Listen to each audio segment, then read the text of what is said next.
धन्यवाद किशोरी जी।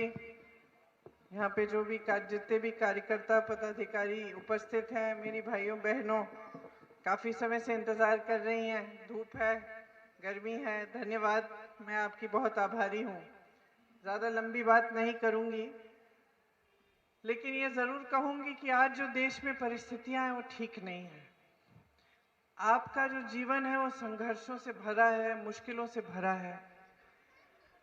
हर स्तर पर आप समस्याओं का सामना कर रही हैं, आप भी समस्याओं का सामना कर रहे हैं।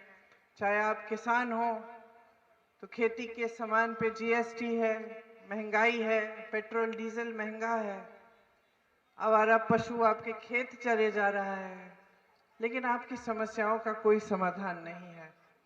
आप मेहनत से अपने बच्चों को बड़ा करते हैं, शिक्षित करते हैं, कर्ज लेकर कभी कभी उनका ट्यूशन देना पड़ता है या कहीं पे दूर भेजना पड़ता है पढ़ाई के लिए। आप कोशिश पूरी करते हैं, लेकिन उस कोशिश के बावजूद चाहे कितना भी शिक्षित हो और चाहे कितना भी सफल रहा हो अपनी शिक्षा में, रोजगार के मौके बहुत कम मिलते हैं। मेरी बहनें महंगाई का सामना करती हैं, दुकान जाती हैं, जो सामान खरीदना है आधा छोड़ के आ जाती हैं। बच्चे बीमार होते हैं, इलाज मुश्किल हो गया है, घबराहट होती है, इलाज के पैसे कहाँ से आएंगे। ये सब आपकी समस्याएं हैं। देश में 45 सालों में सबसे ज़्यादा बेरोजगारी आज है। 70 करोड़ लोग बेरोजगार हैं, 30 लाख पद खाली पड़े हुए हैं। फिर भी जो राजनीतिक चर्चा हो रही है वो चर्चा ये नहीं है।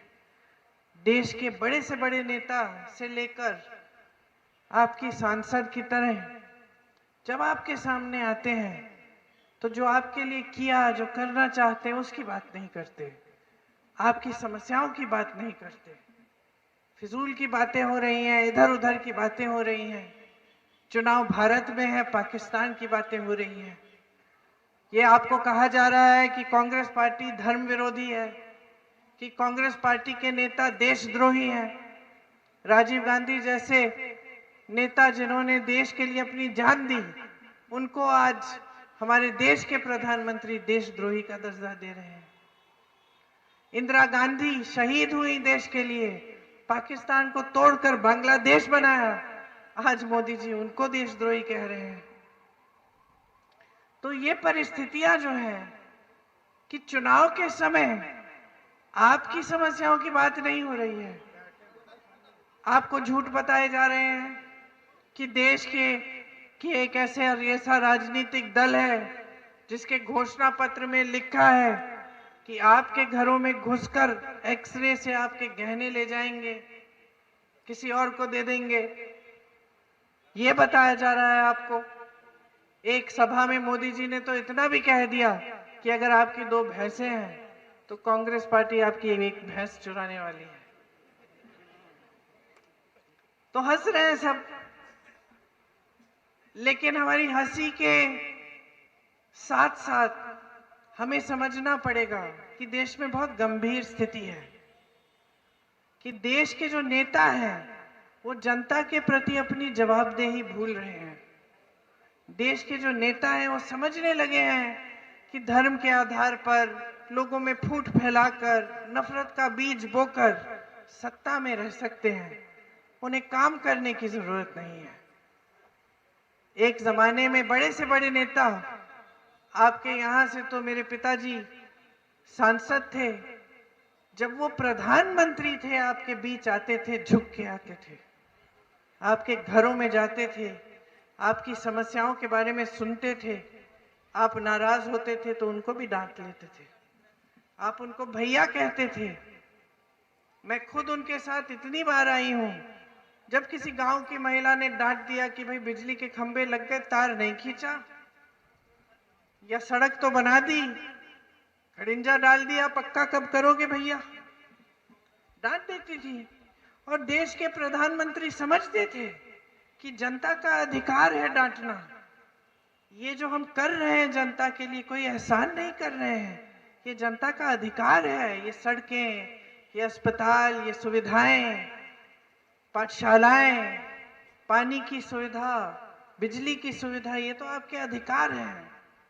आज नेता समझता है, खासतौर से भाजपा का, कि जो भी आप पे कर रहा है एहसान कर रहा है। अहंकारी हो गए हैं बहुत नेता, खासतौर से हमारे प्रधानमंत्री जी। जब दिखते हैं तो कभी जनता के बीच नहीं दिखते, रोड शो भी करते हैं, गाड़ी में ऊपर बैठते हैं, साथ में सुरक्षा कर्मी इतने सारे, जनता बड़ी दूर है, दूर से जनता यूं हाथ हिला रही है। हमेशा साफ सुथरे, एक धूल का दाग नहीं, एक बाल इधर से उधर नहीं। वो आपके जीवन के बारे में क्या जानेंगे? वो क्या जानेंगे कि कितनी धूल में, मिट्टी में संघर्ष कर रहे हो? वो क्या जानेंगे कि कितनी दलदल में फंसी हुई है आपकी जिंदगी, गरीबी की दलदल में? वो क्या जानेंगे कि खेती में कितनी पहरेदारी करनी पड़ती है रात भर, क्योंकि उन्होंने आपकी समस्या हल नहीं की है। पशु चरे जा रहे हैं आपके खेत।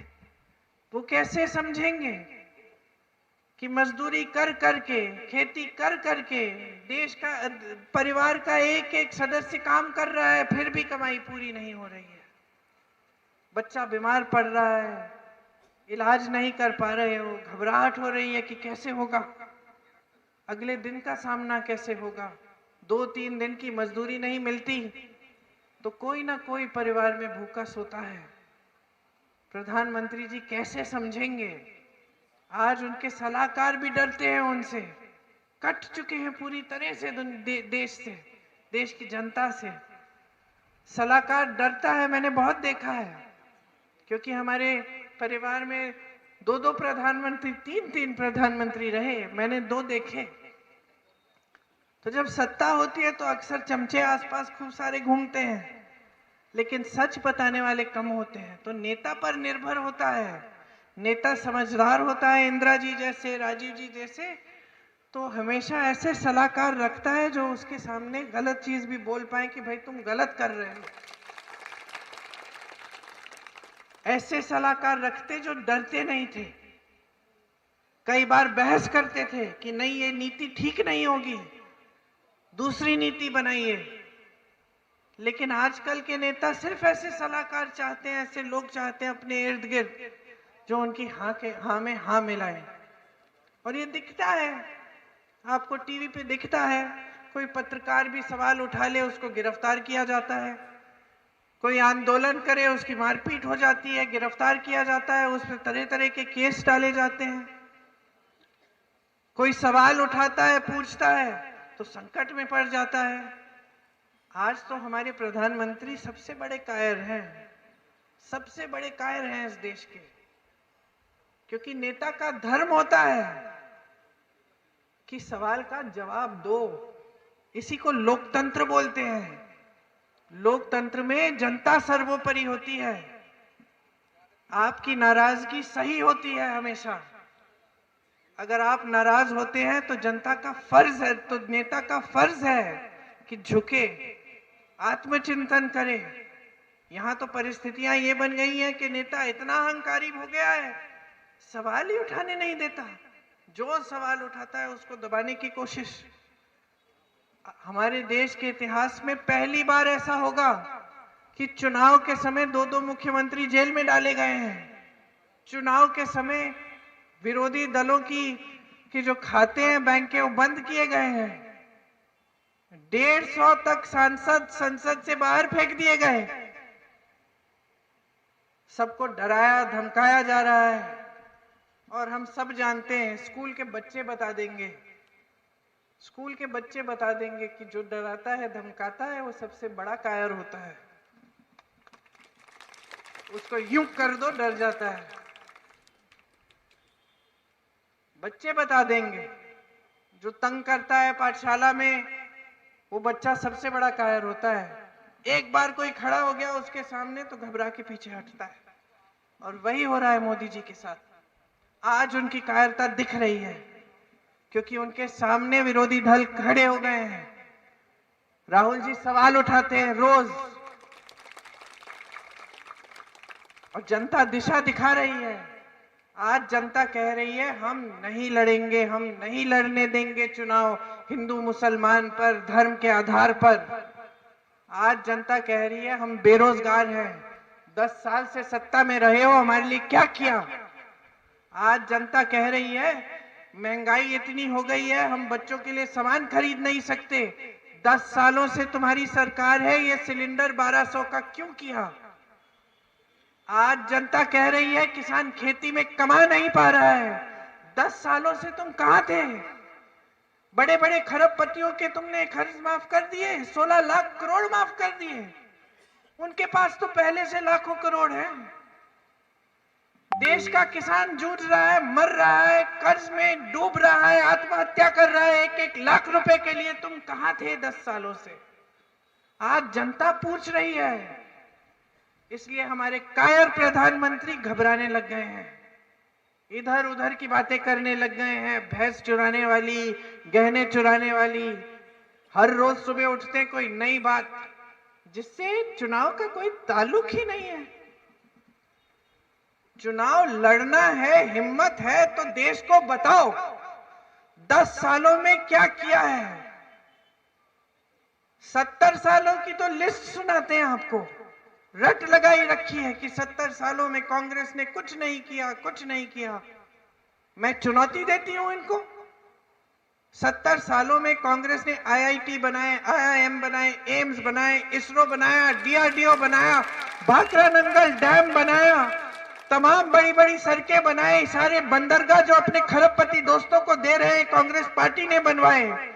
सारे कोयले के खदान जो अपने बड़े बड़े खरबपति दोस्तों को दे रहे हैं वो कांग्रेस पार्टी के समय बने। सारे हवाई अड्डे कांग्रेस पार्टी ने बनाए जो आप अपने बड़े खरबपति मित्रों को दे रहे हैं।